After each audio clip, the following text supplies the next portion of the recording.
Bonjour, bonsoir, selon l'heure à laquelle vous regarderez cette vidéo. C'est avec un immense plaisir que nous sommes à nouveau devant vous pour évoquer tous les dossiers Kewoulo. Nous avons été sensibles à tous vos messages, des messages adressés principalement à moi, Babacar Touré, pour savoir si tout allait bien par rapport à mon break, par rapport à mon silence. Comme vous le savez, la marque de fabrique de Kewoulo, c'est de faire des enquêtes et des investigations. Lorsque nous donnons les résultats de ces investigations et qu'on voit qu'il y a une vague énorme et incontrôlée et insensée qui commence à envahir les populations, il est de coutume chez nous de prendre un peu de recul pour essayer de voir plus clair. Plus clair, voir aussi d'autres dossiers, parce que vous êtes des milliers de personnes à nous envoyer des messages par mail, par WhatsApp, par Facebook, et à nous soumettre aussi des cas. Et il nous arrive, après quelques temps de pause, d'essayer de voir quelles sont les urgences, quels sont les dossiers qu'on peut traiter dans l'urgence. Et je tiens personnellement à vous remercier tous. Vous aussi, je fais cette vidéo aujourd'hui en français parce que vous êtes des dizaines, voire des centaines à nous réclamer des vidéos en français parce que pour vous, le Wolof n'est pas une langue accessible. Nous avons décidé à partir de cette campagne d'accéder à votre demande. Toutes les vidéos que moi, Babacar Touré, ferai, je me battrai pour qu'elles soient aussi faites en français afin que nos autres téléspectateurs qui ne parlent pas Wolof puissent accéder au contenu de notre message. Aujourd'hui, j'ai décidé de vous parler de l'affaire Jean-Claude Loger. Jean-Claude Loger est un homme d'affaires belge qui a été parmi les plus grands de Belgique. Meilleur manager de Belgique en 1997. Jean-Claude Loger a jeté son dévolu sur le Sénégal en 2011 lorsqu'il est tombé sur la ville de Cap Skirring. Depuis, il a décidé que sa vie finirait par le Sénégal, et notamment au Cap Skirring, où il aimerait être enterré. Jean-Claude Loger, dans sa décision de venir s'installer dans notre pays, est venu avec une épouse, Huguette Elzogt. Retenez bien son nom. Je l'appellerai aussi souvent Svena, parce que c'est un de ses prénoms, c'est le nom aussi qui est le plus connu au Cap Skirring. Jean-Claude Loger, Svena, le couple qui a dérangé, mais aussi un couple qui avait beaucoup d'ambition, si on en croit Jean-Claude Loger, pour la ville de Cap Skirring. En 2016, il arrivera un accident, un incident, une maladie à Jean-Claude Loger qui le conduira à la clinique La Madeleine à Dakar. Là-bas, il a été suivi par le médecin, le docteur Farid Godzayel, pour une opération bénigne au cerveau qui s'appelle un méningiome. Guéri de cette maladie au moment où il était en convalescence, je dois aussi vous préciser que pendant que Jean-Claude Loger était à la clinique, son épouse qui l'accompagnait, Madame Huguette Elzogt, Svena, était à l'hôtel Teroubi où elle attendait que son mari sorte d'hôpital. À sa sortie d'hôpital, Madame a demandé à son époux de repartir au Cap Skirring, mais de ne pas partir seul, de repartir avec leur fille adoptive. Par rapport à cette fille adoptive, je ferai un point parce que c'est un dossier essentiel dans cette affaire.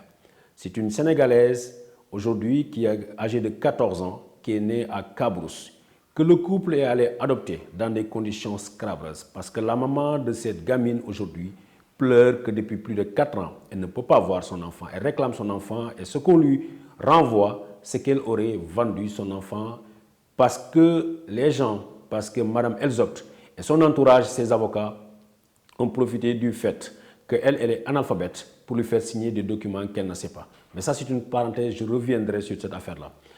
Restons sur le dossier de l'hôpital. Jean-Claude Loger repartit au Cap Skirring avec la fille. Madame Elzogt est retournée voir le docteur Farid Godzayel qui a opéré son mari pour lui faire comprendre que son mari présentait des troubles, qu'il était devenu violent, et ainsi de suite, que contrairement à ce que pense le médecin, son mari a des problèmes psychiatriques. Godzayel, n'étant pas un psychiatre, lui a indiqué le docteur Léopold Boissy.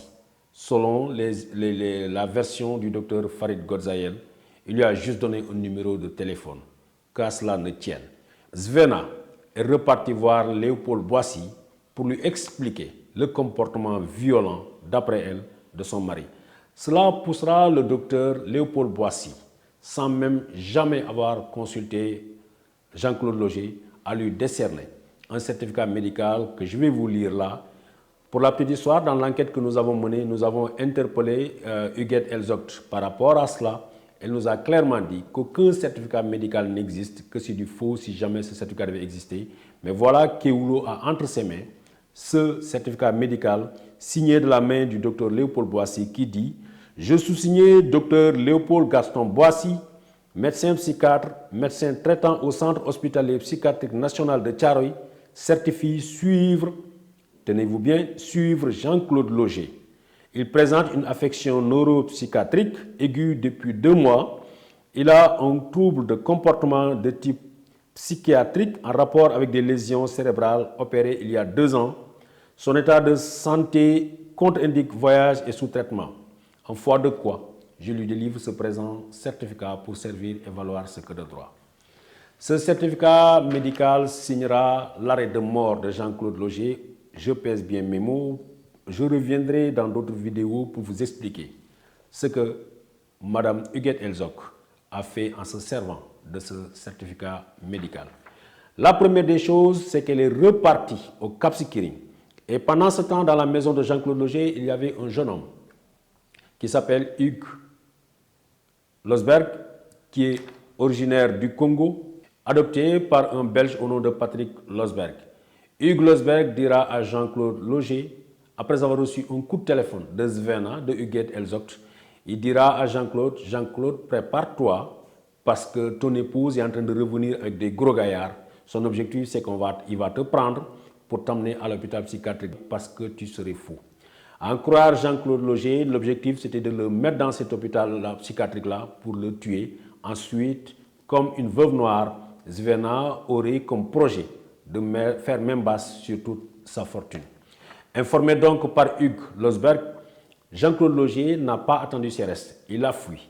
Plus tard, Hugues Losberg fera tout pour lui ramener son passeport et lui permettant de fuir le Sénégal. On était en 2016. Depuis, Jean-Claude a tous les problèmes pour revenir dans ce pays-là.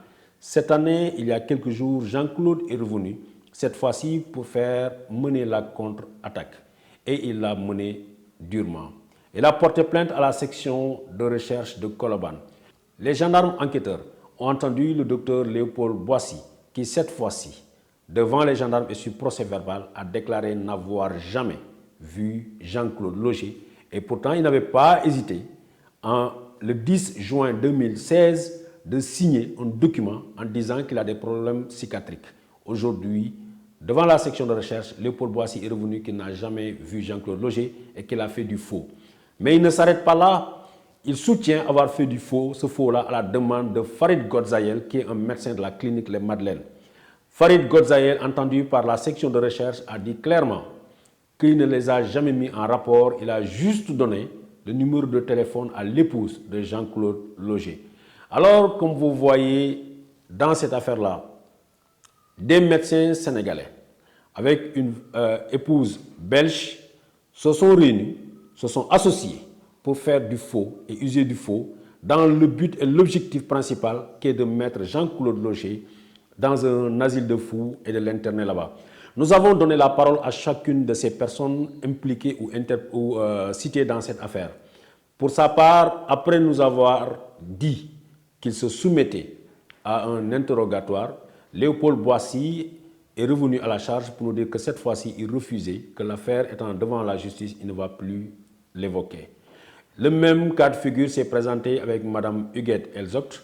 Elle nous a fait, après avoir accepté de se soumettre à une interview avec Kewoulo, est revenue nous dire qu'on ne devait pas écouter Jean-Claude Loger, qu'il a perdu tous ses procès. Et qu'on devait en conséquence aussi l'attendre parce qu'elle a d'autres procès qu'elle a intentés contre Jean-Claude Loger pour les semaines à venir. Et dans 3 semaines, elle voulait qu'on reporte en quelque sorte notre travail à 3 semaines encore.